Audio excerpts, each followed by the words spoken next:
జగన్ పరిపాలన? బాగానే ఉందండి, గొడవలు లేకుండా ప్రశాంతంగా ఉంది. ఆడిని లోపలేస్తారు, వీడిని లోపలేస్తారని భయం లేదు, ప్రశాంతంగా జరుగుతుంది బాగా.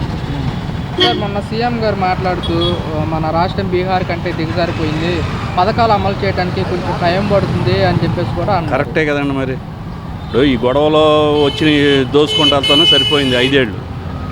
మరి ఇప్పుడు కొద్దిగా లైన్ చేయాలంటే కొద్దిగా టైం పడుతుంది. కరెక్టే మరి. ఇంకేం కరెక్ట్. ఇప్పుడు రూపాయి తింటున్నాడికి రూపాయి వేయకపోతే కష్టంగా ఉంటుంది ఎవరికైనా. ఇప్పుడు మరి అమలు చేసే గ్యాప్ లో వస్తుంది కదా, వచ్చే అవకాశం వ్యాపారాలు కూడా తప్పదండి. 4 రోజులు బొబ్బి పట్టాలి. ఏం చేస్తారు ఇప్పుడు? అసలు ఇవ్వమని అంటలేదు కదా.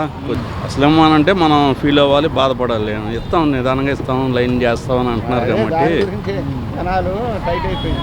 మరి ఇప్పుడు మనకి కేంద్రం నిధులు ఇచ్చారు, అమరావతి కానివ్వండి, స్టీల్ ప్లాంట్ కానివ్వండి, ఆ నిధుల్ని మనం పథకాలకి మళ్లించలేము, కొంచెం అర్థం చేసుకోండి అని చెప్పేసి కూడా అంటున్నారు. అప్పులు 10 లక్షల కోట్లు అప్పులు అయిపోతే ఇంక మనకు అప్పులు ఎవడిస్తాడు? ఎక్కడ తెస్తారు? ఏం చేస్తారు? ఇచ్చేవాడు ఉండాలి కదా తెస్తానికి.